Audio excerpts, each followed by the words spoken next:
Supreme court के जज justice Mazahir Ali Naqvi को शो कॉज नोटिस जारी। साबिक chairman NAB justice retired Javed Iqbal के खिलाफ रेफरेंस खारिज।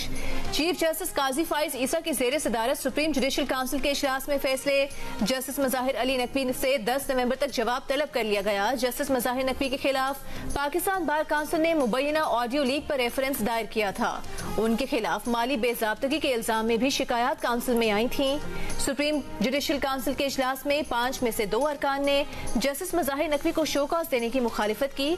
जस्टिस मज़ाहिर को काउंसिल की कार्रवाई खुली अदालत में चैलेंज करने का इख्तियार हासिल है। बतौर जज मुस्ताफी होने पर जस्टिस मज़ाहिर नकवी पेंशन और दीगर मुराद के हकदार होंगे। साबिक chairman NAB justice retired Javed Iqbal के खिलाफ रेफरेंस नाकाबिले समात करार।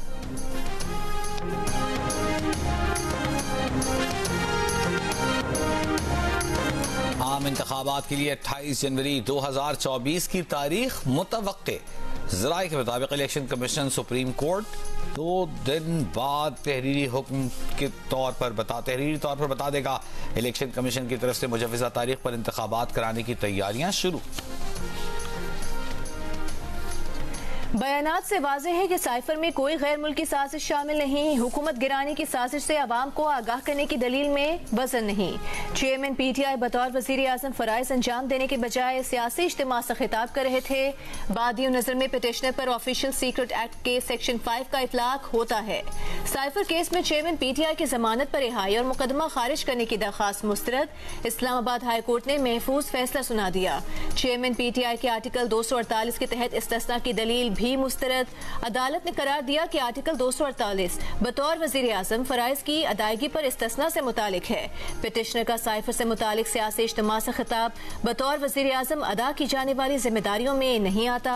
दफ्तर खारिजा के साबिक और मौजूदा अफसरान बिलखुसूस साइफर भेजने वाले असद मजीद के बयानात रिकॉर्ड पर हैं। चेयरमैन PTI ने बतौर वजीर आजम साइफर वसूल किया और बज़ाहिर गुम कर दिया। ऑफिशियल सीक्रेट एक्ट की सेक्शन 5 के तहत मुलजिम को 14 साल कैद या सजाए मौत दी जा सकती है। फैसले पर रद्द-ए-अमल में चेयरमैन PTI के वकील सलमान सफ्तर ने कहा, मुसलसल ज्यादती की जा रही है। तमाम तहफ़्फ़ुज़ात सुप्रीम कोर्ट के पास लेकर जा रहे हैं। चेयरमैन PTI ने कहा है कि उनके खिलाफ मुकदमात मुकम्मल तौर पर जाली मनगढ़ंत सियासी अहदाफ के तहत कायम किए गए ताकि उन्हें इंतखाबात के बाद तक जेल में रखा जा सके। एक बयान में चेयरमैन PTI का कहना था कि गुज़िश्ता चंद रोज में अपनी आंखों से कानून को एक मजाक बनते देखा। कहा, जो हो रहा है वो लंदन मंसूबे का शाखसाना नहीं बल्कि लंदन मुआहिदे का नतीजा है। वकला और तंजीमी जिम्मेदारान को हिदायत भिजवा दी, मुल्क भर में कन्वेंशन मुनक्किद किए जाएं। जब भी इंतखाबात का मौका आए इसके लिए भरपूर इंतखाबी मुहिम चलाई जाए।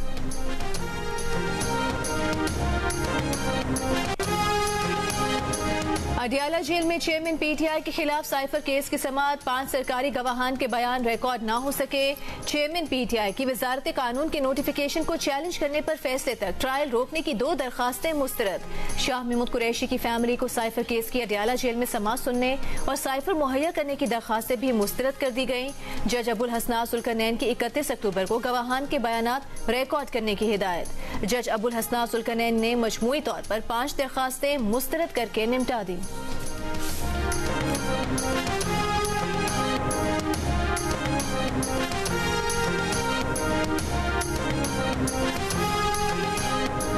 PTI वफ्द की मौलाना फजलुर रहमान से मुलाकात का मकसद सियासी नफरतों में बातचीत के लिए साजगार माहौल पैदा करना था। मुलाकात की अंदरूनी कहानी सामने आ गई। ज़राए के मुताबिक बैरिस्टर सैफ की जानिब से मौलाना फजलुर रहमान से राबिता किया गया।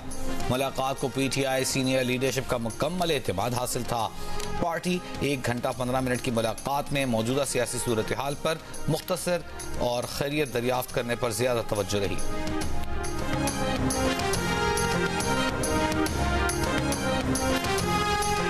2017 में फैजाबाद पर धरना किसने कराया? विफाकी हुकूमत ने जिम्मेदारों के तयन के लिए 3 रुकनी फैक्ट फाइंडिंग कमेटी बना दी।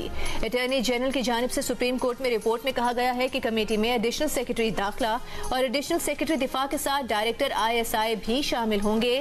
फैक्ट फाइंडिंग कमेटी 6 फरवरी 2019 के फैसले पर अमल दरामद के लिए तश्कील दी गई है। TORs के मुताबिक कमेटी फैजाबाद धरने से मुतालिक शवाहिद इकट्ठे करेगी, शवाहिद, दस्तावेजात और रिकॉर्ड का जायजा लेगी और गवाहान के बयान बयानात भी रिकॉर्ड करेगी। शेख रशीद ने भी दरख्वास्त वापस लेने के लिए मुतफर्रिक दरख्वास्त दायर कर दी।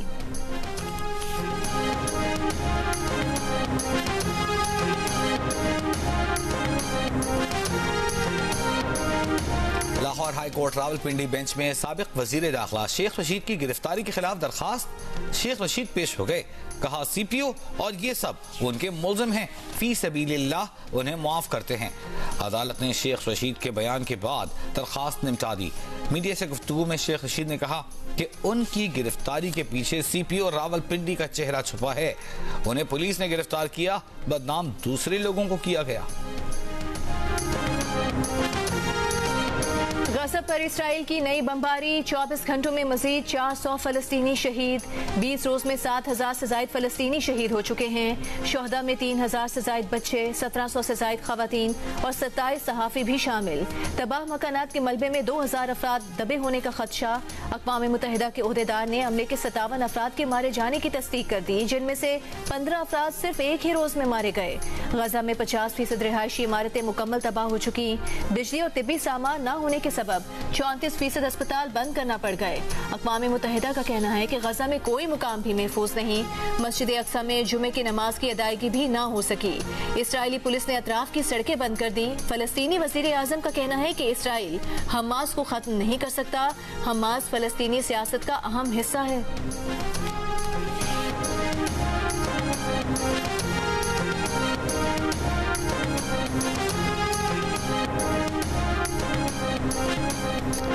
इसराइली दारुल-हुकूमत तल अबीब और कई शहरों में हमास के रॉकेट हमले। तल अबीब, याफा और मुख्तलिफ इसराइली शहरों में तबाही। अल-क़िसाम ब्रिगेड का कहना है कि इसराइल पर ताज़ा रॉकेट हमले गजा की शहरी आबादी पर बमबारी का जवाब हैं। इसराइली मीडिया का दावा है कि शहर रहोफोत में हाई ट्रांसमिशन लाइन पर रॉकेट लगने से बिजली मुअत्तल हो गई। हंगामी सायरन बजने से अल क्रियाह में इसराइली अस्करी काउंसिल का इजलास रोकना पड़ा। 7 अक्टूबर से जारी जंग में इसराइल लेबनान सरहद पर इसराइल के 17 फौजी हलाक हुए, जबकि इसराइली इलाकों में मुज़ाहिमती तंजीमों के हमलों में इसराइल की हलाक फौजियों की मजमूई तादाद 309 हो गई। 224 अफराद यरगमाल हैं।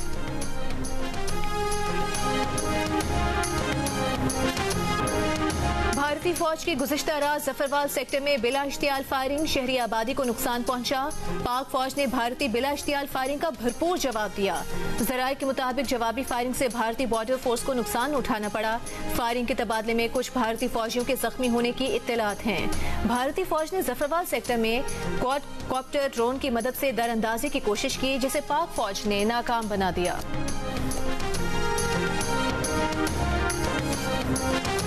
कश्मीर पर भारतीय कब्जे के खिलाफ दुनिया भर में कश्मीरियों का यौम सियाह। सदर आरिफ अलवी ने अपने पैगाम में कहा, 27 अक्टूबर 1947 कश्मीरी अवाम के लिए सियाह तरीन दिन है। भारत ने कश्मीर पर अक़वाम मुत्तहिदा की करारदादों से रूगर्दानी की। निगरान वज़ीर आज़म अनवर अल-हक काकड़ ने कहा कि कश्मीरियों को बेइख्तियार कम्युनिटी में तब्दील करने की भारतीय साजिश जोरों पर है। भारत के गैर कानूनी इक़दामात UN करारदादों, जिनेवा कन्वेंशन के खिलाफ हैं। मशरिक़ वस्ता और मकबूजा कश्मीर के तनाज़ात आलमी अमन के लिए खतरा हैं। 27 अक्टूबर 1947 को हिंदुस्तानी अफवाज ने कश्मीर पर कब्जा कर लिया था। तक़सीम हिंद के वक्त कश्मीर की मकामी क़यादत ने पाकिस्तान के साथ इल्हाक़ का फैसला किया था। सेनेट में भी कश्मीर पर भारतीय कब्जे के खिलाफ मज़म्मती करारदाद मंजूर।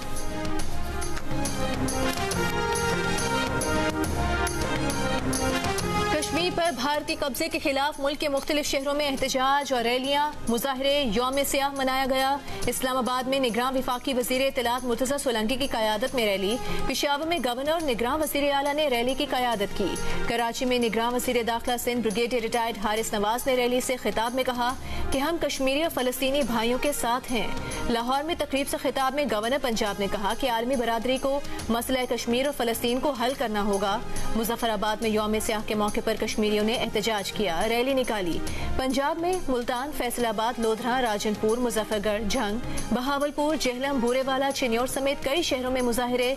सिंध में सखर, हैदराबाद, नवाबशाह, घोटकी, जैकबाबाद समेत मुतादिद मकामात पर रैलियों में तलबा की बड़ी तादाद में शिरकत। बलोचिस्तान, खैबर पख्तूनख्वा और गिलगित बल्तिस्तान में भी कश्मीर पर भारतीय तसल्लुत के खिलाफ एहतजाज किया गया।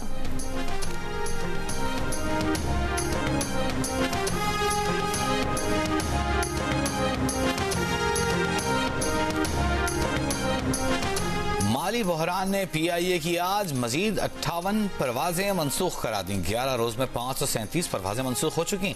4 बोइंग 777 तैयारे ग्राउंड कर दिए गए। 2 तैयारों को मरम्मत के लिए $125 मिलियन चाहिए। फंड्स न होने के बायस मरम्मत न हो सकी। एक तैयारे की चेकिंग दूसरे पर रंग किया जा रहा है।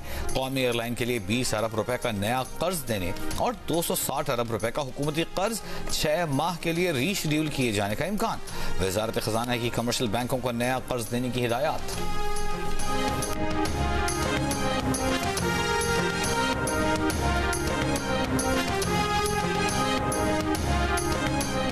गैर मुल्कियों के इनखला की मुद्दत में तौसी का कोई इम्कान नहीं। निगरान वज़ीर दाखिला सरफराज बुगटी ने वाज़े कर दिया। हुकूमत की डेडलाइन में 3 दिन रह गए। सरफराज बुगटी कहते हैं जियो मैपिंग कर ली है, हमारा प्लान तैयार है। किसी मुल्क में ऐसा नहीं होता कि बगैर सरकारी दस्तावेज के 12 से 15 हजार लोग आते जाते रहें।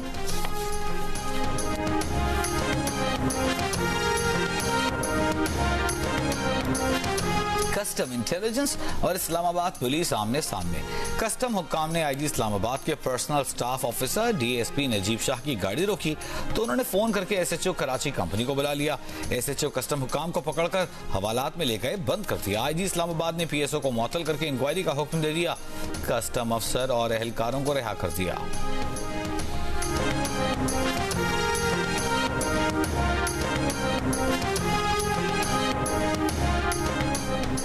6 वज़ीर-ए-आज़म और एक साबिक सदर के खिलाफ मुबैना करप्शन केसेस की समाअत करने वाले एहतसाब अदालत के जज मोहम्मद बशीर 14 मार्च को रिटायर हो जाएंगे। इस्लामाबाद हाई कोर्ट ने रिटायरमेंट का नोटिफिकेशन जारी कर दिया। जज मोहम्मद बशीर ने नवाज शरीफ, शाहिद खाकान अब्बासी और राजा परवेज अशरफ, चेयरमैन PTI शौकत अजीज और यूसुफ रजा गिलानी के केसेस पर भी समाअत की। उन्होंने साबिक सदर आसिफ अली जरदारी के खिलाफ नैब रेफरेंसेस की भी समाअत की।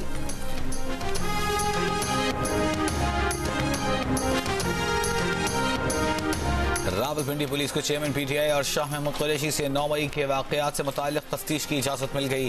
खुसूसी अदालत में रावलपिंडी पुलिस ऑफिसर ने बताया कि दोनों को शरीक मुल्जिमान के बयानात पर शामिल तफ्तीश करना है। हमारे पास 9 मई वाकयात से मुताल्लिक FIA की रिपोर्ट भी मौजूद है। जज अबुल हसनात जुल्करनैन ने कहा, कानून के मुताबिक सिर्फ तफ्तीश करने की इजाजत दे रहे हैं। अदलिया को निचली अदालतों से अदालत उस्मा तक स्टे ऑर्डर्स की लिस्ट पब्लिक करनी चाहिए। मुस्लिम लीग नून के ख्वाजा आसिफ का मशवरा। कहा, लिस्ट में स्टे ऑर्डर्स और ज़ेरे इल्तवा मामलात की तमाम तफसीलात भी होनी चाहिए ताकि अवाम को पता चले कि हमारा निज़ाम अदल कहाँ खड़ा है और इंसाफ के तकाजे कितने पूरे कर रहा है। आईन पाकिस्तान अवाम के राइट टू इंफॉर्मेशन की जमानत देता है।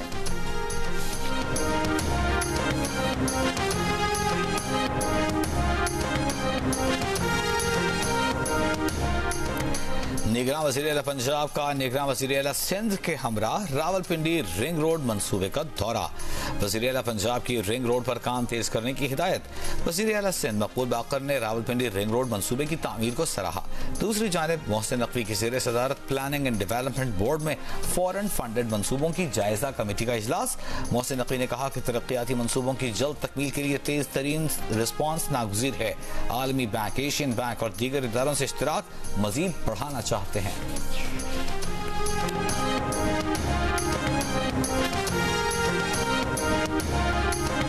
चेयरमैन PTI ने दुरुस्त कहा था कि लंदन मुआहिदे के तहत तय है कि उन्हें इलेक्शन में जेल से बाहर नहीं आने दिया जाएगा। शायद इलेक्शन के बाद भी उन्हें बाहर ना आने दिया जाए। चेयरमैन PTI की बहन अलीमा खान की गुफ्तगू। कहा, 24 अक्टूबर को मुलाकात में चेयरमैन PTI ने दुरुस्त कहा था, जो कुछ हो रहा है लंदन प्लान नहीं, लंदन मुआहिदे के तहत हो रहा है। अदालतें भी साथ दे रही हैं। अदालतों से कोई उम्मीद नहीं। चेयरमैन PTI ही अपनी जमात के लीडर हैं, चाहे वो जेल में हो।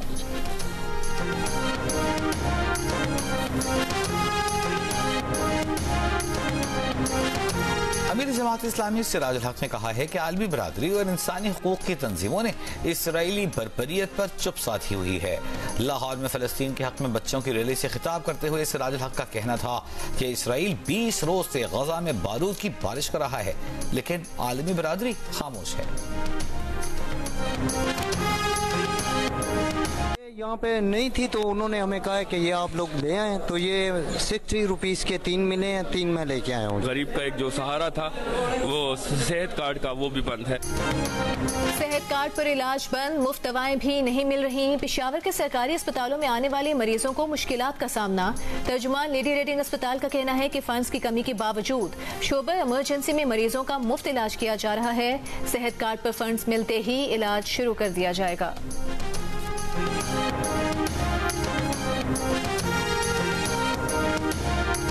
मुल्तान में भीख मांगने के लिए उम्रे की आड़ में सऊदी अरब जाने वाला शख्स एयरपोर्ट से गिरफ्तार। एफआईए के मुताबिक मुल्जिम की निशानदही पर एजेंट को भी गिरफ्तार कर लिया गया।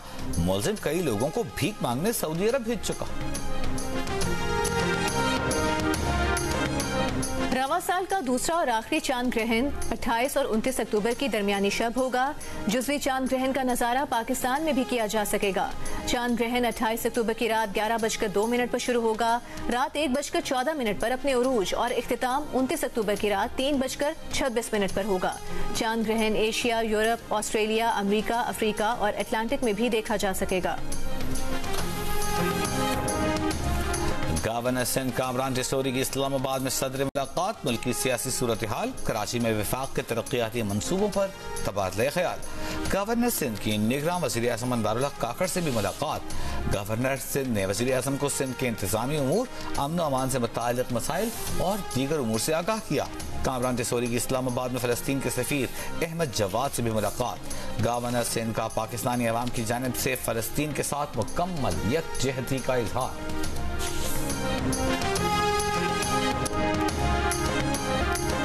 गाजा पर इसराइली बर्बरियत के खिलाफ दुनिया भर से आवाजें उठने का सिलसिला जारी। न्यूयॉर्क की वॉल स्ट्रीट पर गाजा के मजलूम बासियों के साथ इजहार यकजहती। मुजाहिरीन ने प्ले कार्ड उठा रखे थे और इसराइली जारहियत के खिलाफ नारेबाजी कर रहे थे। ब्रसल्स में यूरोपीय रहनुमाओं के इजलास के मुकाम के सामने एहतजाज किया गया। मैड्रिड में हजारों तलबा फलस्तीनियों के साथ यकजहती के लिए सड़कों पर निकल आए। मुजाहिरीन के फलस्तीन की आज़ादी और गाजा के लोगों की नस्लकुशी रोकने का मुतालिबा।